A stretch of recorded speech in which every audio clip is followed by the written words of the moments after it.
Doctor Mohammad Yunus Nobel শান্তিজয়ী, সবকিছু ঠিক আছে। আবার তার বিজনেস সাইডটাও খুব গুরুত্বপূর্ণ। তিনি বাংলাদেশের গ্রামীণ ব্যাংক নামে যে ব্যাংকটি দিয়ে তিনি হাইলাইটে এসেছেন সেটাও ঠিক। তো সেই জায়গায় আপনার ডক্টর মোহাম্মদ ইউনূসকে এখন বাংলাদেশে আরো দীর্ঘ সময়, লং টাইম কেউ প্রধানমন্ত্রী দেখতে চায়। আমি বলেছি কেন প্রধানমন্ত্রী দেখার এই খোয়াব খায়েশ জেগেছে, এটা এর আগে আমাদের একটা আলোচনা বলেছি, আবার শর্টলি বলি যে যখন দেখবো যে ডক্টর মোহাম্মদ ইউনূস সাহেব আর বাংলাদেশে প্রধান উপদেষ্টা প্রধানমন্ত্রী নাই, তখন আমি যে বাংলাদেশের মুইকি হনরে হয়েছি, এই যে ইউনো অফিসে গিয়ে সব অফিসাররা ডাকি মিটিং করতে, আমি যে এখানে ধূপ করে এই হসপিটাল বন্ধ করে দেই, এইখানে আমি নিয়োগ দেই, প্রশাসক নিয়োগ দেই, আমার তো আর ভাত নাই। আমার ভাত একমাত্র জায়গায় আছে যে ডক্টর মোহাম্মদ ইউনূস সাহেব যদি দীর্ঘ সময় থাকে, নাকি? এই জন্যেই এই বন্দোবস্ত। আমার সামনে একটি রিপোর্ট আছে, তারা একটু বিশ্লেষণ করার চেষ্টা করেছে। নিশ্চয়ই আমার চেয়ে তো তারা কম বিশ্লেষণ করবে না। আজকের পত্রিকা প্রতিষ্ঠিত, এখন ভালো নিউজ করে, নতুন তুলনামূলক নিউজ, নতুন পত্রিকা তুলনামূলক। আলোচনায় ডক্টর ইউনূসকে প্রধানমন্ত্রী দেখার আকাঙ্ক্ষা, আইনি পথ কি, তারা আবার একটু বেশি দেখতে চেয়েছে। চলুন আমরাও একটু দেখি যে ওই সার্জিস আলম যিনি এনসিপির নেতা, তার রেফারেন্স ধরে বলেছে যে তিনি তার আকাঙ্ক্ষার কথা জানিয়েছেন যে প্রধান উপদেষ্টাকে 5 বছর তিনি প্রধানমন্ত্রী দেখতে চান, মানে ডক্টর মোহাম্মদ ইউনূসকে। এটা শনিবার ফেসবুকে নিজের আইডিতে দেয়া এক পোস্টে তিনি এমন আকাঙ্ক্ষার কথা জানান। সার্জিস লেখেন, প্রফেসর ডক্টর মোহাম্মদ ইউনূসের মতো একজন স্টেটম্যানকে 5 বছরের জন্য বাংলাদেশে একটি নির্বাচিত সরকারের প্রধানমন্ত্রী হিসেবে পাওয়ার আকাঙ্ক্ষা আমার আজীবন থাকবে। সার্জিস আলমের এই পোস্টের নিচের কমেন্টে অনেকেই তার সঙ্গে একমত পোষণ করেছেন। সোশ্যাল মিডিয়াতে অসংখ্য নেটিজেন এমন আকাঙ্ক্ষার কথা বলছেন। রাজনৈতিক বিশ্লেষকরা মনে করছেন সার্জিস আলম ও অনেক নেটিজেনের এই আকাঙ্ক্ষা পূরণ হতে হলে কয়েকটি উপায়ের যে কোনো এক বা একাধিক উপায় বাস্তবায়িত হতে হবে। চলেন দেখি, তারা উপায়ের দিকে গেছে, মনে হয় উপায়ের দিকে কিছুকে হাঁটা চলা শুরু হয়েছে। এর একটি হলো মোহাম্মদ ইউনূসকে সরাসরি ভোটে জাতীয় নির্বাচনের সদস্য নির্বাচিত হতে হবে। তিনি নিজে অবশ্য ভোটে সরাসরি প্রতিদ্বন্দ্বিতার ইঙ্গিত কখনো দেননি, রাজনীতিতে যুক্ত হওয়ার কোনো ইচ্ছা নেই, এ কথা তিনি একাধিকবার বলেছেন। বলেন, রাজনীতি যারা করবেন না তারাও বলেন আমি কোনোদিন রাজনীতি করবো না, বলেন না। বাংলাদেশে ভুরি ভুরি উদাহরণ আছে। ডক্টর ইউনূসকে সংসদের সংখ্যাগরিষ্ঠ সদস্যের সমর্থন পেতে হবে। মানে ধরেন এরশাদ সাহেবের, জিয়াউর রহমান সাহেবের হানা এরকমের বাইরে আর কি, মানে হানা দিয়ে নিজের মতো করে হানা না দিয়ে একটা ফ্রি, ফেয়ার অ্যান্ড ক্রেডিবল ইলেকশনের মাধ্যমে, পার্টিসিপেটরি অংশগ্রহণমূলক ইলেকশনের মাধ্যমে তাকে সংখ্যাগরিষ্ঠতা নিতে হবে। তো ডক্টর মোহাম্মদ সংখ্যাগরিষ্ঠ সমর্থন পেতে হবে। বর্তমান রাজনৈতিক বাস্তবতায় বড় ধরনের জোট না হলে কেবল একমাত্র বিএনপির পক্ষে এমন সমর্থনের নিশ্চয়তা দেওয়া সম্ভব।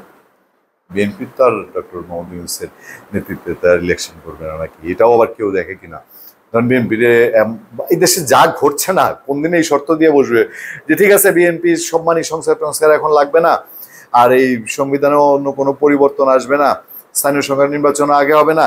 ডক্টর সাহেবরে আপনারা, এটা সার্জিসদের মুখে, আমি ডক্টর ইউনূসের দিক থেকে বলছি না, বা সার্জিস হাসনাত ওনারা যদি বলে বসে যে ইউনূস স্যাররে আপনাদের দলের প্রধান করে আপনারা আসেন ইলেকশনে, আমি কিন্তু অবাক হব না, আপনারা অবাক হন আর না হন। বর্তমান রাষ্ট্র সরকার ব্যবস্থার অন্য সম্ভাব্য বিকল্প যা হতে পারে তা হলো রাষ্ট্রপতি মোহাম্মদ ইউনূসকে সরাসরি প্রধানমন্ত্রী পদে নিয়োগ দেয়া। তবে এক্ষেত্রে রাষ্ট্রপতিকে সুপ্রিম কোর্টের মত নিতে হবে। একটা রাস্তা আছে। এর আগে একটা আলোচনায় বলছিলাম না যে রাষ্ট্রপতি পদটাকে কেন এত এরা ছাই দিয়ে ধরছে। রাষ্ট্রপতি যদি চায় তাহলে প্রধানমন্ত্রী সুপ্রিম কোর্টের মতামত নিয়ে একজনকে করতে পারে। আচ্ছা, 5 আগস্টে ছাত্র আন্দোলনের মুখে প্রধানমন্ত্রী পদত্যাগ করে দেশ ছাড়েন শেখ হাসিনা। আচ্ছা, কোন প্রক্রিয়ায় তিনি প্রধানমন্ত্রী হতে পারেন জানতে চাইলে ঢাকা বিশ্ববিদ্যালয়ের পলিটিক্যাল সায়েন্স বিভাগের অধ্যাপক ডক্টর সাব্বির আহমেদ বলেন, যখন উনি নিয়োগ পেয়েছিলেন তখন কোর্ট থেকে রায়ের মাধ্যমে এটা হতে পারত। সংবিধান 106 ধারার সুপ্রিম কোর্টের রেফারেন্স, সেটার আলোকে উনি হতে পারতেন যে বিশেষ পরিস্থিতিতে তাকে এতদিনের জন্য দায়িত্ব দেওয়া হলো।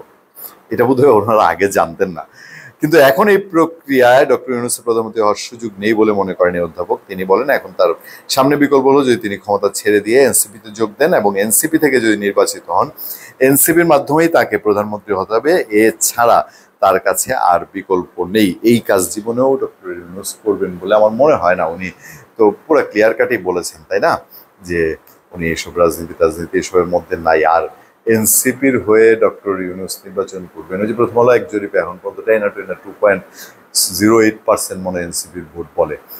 তো কোন আসনে এনসিপির কে নির্বাচিত হওয়ার এখনো সক্ষমতা রাখে, যেমন চোখ বন্ধ করে এই রিপোর্টেই বলছে যে বিএনপি আগামীতে সরকার গঠনের হিম্মত রাখে, ক্ষমতা রাখে বা সে অবস্থা আছে। এনসিপি নিয়ে এই ভাবতে গেলেও তো মঙ্গল গ্রহ জয়ের পরে অন্তত হবে। এনসিপি কোনোদিন বাংলাদেশের ক্ষমতায় যাবে না, ভালো হবে না, এইটা তো আর কেউ আমি বা আমরা লিখে দিতে পারি না যে 100 বছর পরেও বা 200 বছর পরে 500 বছর পরে এনসিপি বাংলাদেশে ক্ষমতা পাবে না, এটা বলার কোনো সুযোগ নেই। এনসিপি নিশ্চয়ই একটা সময় আমরাও আশা করি, আমরাও দোয়া করি যে এনসিপি 200-500 বছর পরে তারা বাংলাদেশে ক্ষমতায় গেলে সমস্যা নেই, যে তারা সেভাবে নিজেদেরকে আস্তে আস্তে, এখনকার নেতৃত্ব যারা আছে তারা যদি একটু ভুল ত্রুটি করে থাকে বা একটু বেশি ভুল ত্রুটি করে থাকে, বা 5 আগস্ট পর্যন্ত যেরকম একটা ঘপটি মেরেছিল, অন্য চেহারায় ছিল, এখন যদি সেগুলো প্রকাশ হয়ে থাকে, তাহলে এদেরকে, এরা যখন করতে করতে ভবিষ্যতে আরো একটা ভালো প্রজন্ম এসে এনসিপির দায়িত্ব নিলে তারা 200-500 বছর পরে ক্ষমতায় আসুক, এতে কোনো আপত্তি নেই, দুঃখ নেই, কষ্ট নেই। আমরা যদি আল্লাহ কাকে কতদিন হায়াত দেয় বলা যায় না, আপনাদের কেউ দেখ, আমরা সবাই দোয়া করি 1000 বছর বাঁচেন আপনারা, বা আমরা না দেখলাম। কিন্তু এই মুহূর্তে এনসিপির হয়ে নির্বাচনের ঝুঁকি, তাও প্রধান উপদেষ্টার পদ ছেড়ে ডক্টর মোহাম্মদ ইউনূস নেবেন না, তার মানে ঘটনা হচ্ছে যে শেষ তো সাজিদ সালাম কোনো একটা কারণে এটা রাজনৈতিক কোনো স্ট্যান্ডবাজি করেছেন কি। ধন্যবাদ সবাই, ভালো থাকবেন, সুস্থ থাকবেন, সত্য করুন এবং সহনশীলতার সাথে। আপনাদের সাথে আমি আতিক রহমান পূর্ণিয়া।